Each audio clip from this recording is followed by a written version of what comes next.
जय जगन्नाथ, हरे कृष्णा।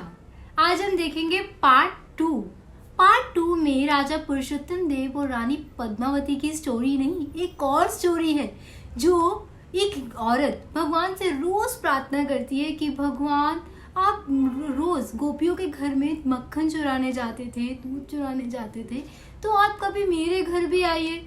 तो आज हम देखेंगे कि भगवान किस तरह से उनकी इच्छा को पूरा करते हैं। वो रोज भगवान से प्रे करती है कि पता नहीं क्यों गोपियाँ यशोदा मैया को कंप्लेन करने जाती थी, कभी तो भगवान मेरे घर भी आए, मैं कभी कंप्लेन नहीं करूंगी। तो देखते हैं भगवान कैसे उनकी इच्छा पूरी करते हैं। नाजी राजा के सपने में आते हैं और कहते हैं चिंता मत करो, जाओ और लड़ो दोबारा। इस बार मैं तुम्हारे साथ हूँ, मैं लड़ूंगा तुम्हारी लड़ाई। इस सपने से राजा बहुत ही खुश हुए और काशी के राजा से दोबारा लड़ाई के लिए निकल पड़े।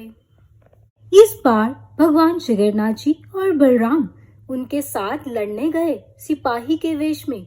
दोनों, जगन्नाथ जी काले घोड़े पर और बलदेव जी सफेद घोड़े पर सवार हुए। जब वह रास्ते से जा रहे थे तो बहुत ही गर्मी थी। जब वह चिलिका लेक के पास से गुजरे तो उन्हें बहुत प्यास लगने लगी। उन्होंने एक बूढ़ी औरत को देखा जिसने छाछ का घड़ा सर पर उठाया हुआ था और वह छाछ बेचने जा रही थी। और यहाँ हमारे जगन्नाथ जी और दाऊ जी को बहुत जोरों से प्यास लगी थी। उन्होंने उस औरत को रोका और सारी छाछ पी गए और आगे बढ़ने लगे। उस औरत ने रोका और कहा, कहाँ जा रहे हैं आप दोनों ने मेरे पैसे नहीं दिए।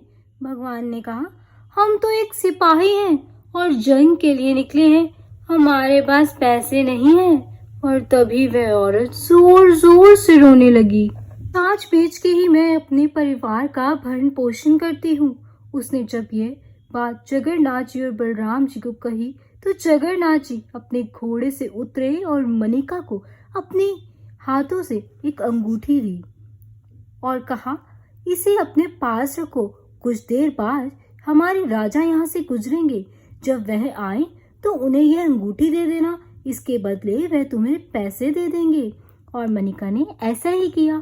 बूढ़ी औरत मनिका राजा के आने का इंतजार करती हुई सड़क के किनारे खड़ी हो गई। कुछ देर बाद उसने सेना के साथ आते हुए राजा को देखा और रोका और कहा, आपके दो सिपाही एक काले घोड़े पर और एक सफेद घोड़े पर सवार होकर रास्ते से जा रहे थे। दोनों भाई की तरह लग रहे थे।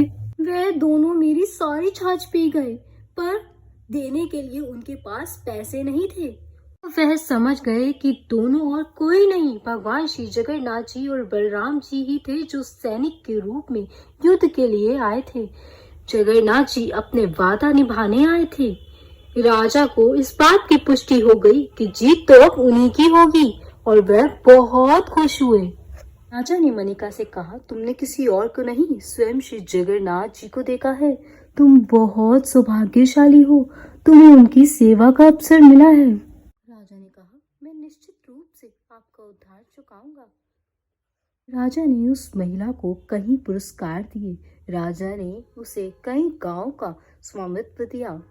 साथ ही वहाँ भी एक गांव की स्थापना की जहाँ भगवान ने छाछ पी थी और उस गांव का नाम मनिका पटाना रखा, जो आज भी उड़ीसा में है। सिपाहियों के बीच एक विशाल युद्ध हुआ। काशी के राजा ने पुरुषोत्तम देव की सेना में दो नए सैनिकों को देखा जो बहुत ही जोरदार युद्ध लड़ रहे थे। उन्हें हराने में कोई भी सक्षम नहीं था। काशी के राजा के सभी सैनिक मारे गए और काशी के राजा को पराजित किया गया। पुरुषोत्तम देव ने काशी के राजा के बजाय राजकुमारी पद्मावती को गिरफ्तार कर लिया और उसकी शादी रद्द करने का बदला लेने के लिए उसकी शादी एक रोड पे झाड़ू लगाने वाले भंगी से कराने की योजना बनाई। से कहा कि रानी पद्मावती की शादी के लिए एक सड़क साफ करने वाला ढूंढो। इस बात से सभी बहुत दुखी हो गए, विशेष करके रानी पद्मावती, क्योंकि वे राजा को वास्तव में बहुत प्रेम करती थी। पर मंत्री बहुत ही समझदार थे। उन्होंने कहा, ठीक है, कुछ समय लगेगा, इन्हीं के लिए सड़क पे झाड़ू लगाने वाला जरूर ढूंढ लूंगा। इस बीच मंत्री ने रानी पद्मावती को अपने घर में आश्रय दिया। रथ यात्रा का दिन पास आ रहा था। पुरी में सभी खुश थे। यात्रियों का आना जाना शुरू हो गया था, लेकिन रानी पद्मावती बिल्कुल खुश नहीं थी। तभी मंत्री रानी के पास आते हैं और कहते हैं, तुम अच्छे से तैयार हो जाओ क्योंकि आज तुम्हारी शादी है। रानी पद्मावती जोर जोर से रोने लगती है और सोचती है कि बाकी की जिंदगी मुझे शूद्रों के घर ही काटनी होगी। मंत्री ने रानी को शांत किया और कहा, रानी आप चिंतित ना होइए, भगवान जगन्नाथ जी पे भरोसा रखिए, वो आपकी मदद जरूर करेंगे। वहाँ की सभी औरतों ने रानी पद्मावती को बहुत ही सुंदर तरीके से सजाया और मंत्री के साथ पालकी में भेजा। वह दिन रथ यात्रा का दिन था। भगवान रथ पर अपने लाखों भक्तों को दर्शन देने आए थे। पुरी के राजा जगन्नाथ जी के रथ के सामने भगवान की खुशी के लिए सड़क पर झाड़ू लगाने के लिए सोने का झाड़ू लेकर वह बहुत ही खुशी से झाड़ू लगाने लगे। वह पूर्ण रूप से भक्ति भाव में थे।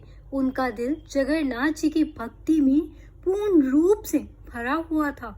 जैसे ही राजा अपनी झाड़ू की सेवा पूरी करते हैं, वैसे ही मंत्री रानी पद्मावती को पुरुषोत्तम देव के पास खड़ा कर देता है और बड़ी चतुराई से राजा से कहता है, राजा जी, मैंने आपसे समय मांगा था रानी पद्मावती के लिए एक सड़क साफ करने वाला ढूंढने के लिए, तो आज मैंने रानी पद्मावती के लिए उनके योग्य वह सड़क साफ करने वाला ढूंढ लिया है जो उनका पति बनने के योग्य है।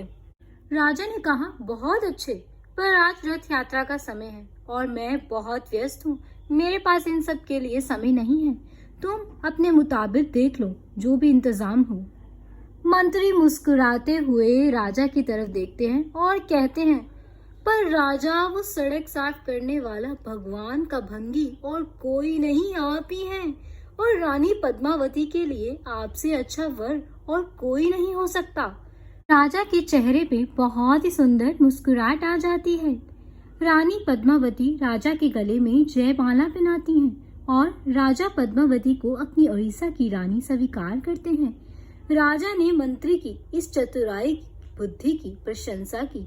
रानी पद्मावती और राजा पुरुषोत्तम का खुशी खुशी विवाह हुआ।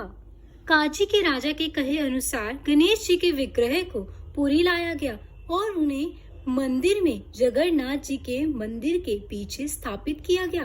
आज भी गणेश जी पूरा स्टोरी का पार्ट। अभी स्टोरी यहाँ खत्म नहीं होती। अरे, पद्मावती और राजा पुरुषोत्तम देव की स्टोरी यहाँ खत्म है, बट अभी भगवान की बहुत सी और लीलाएं हैं जो हमें देखनी है। तो एक और लीला है भगवान की बहुत सुंदर, जो हम देखेंगे अगले हफ्ते। जय जगन्नाथ।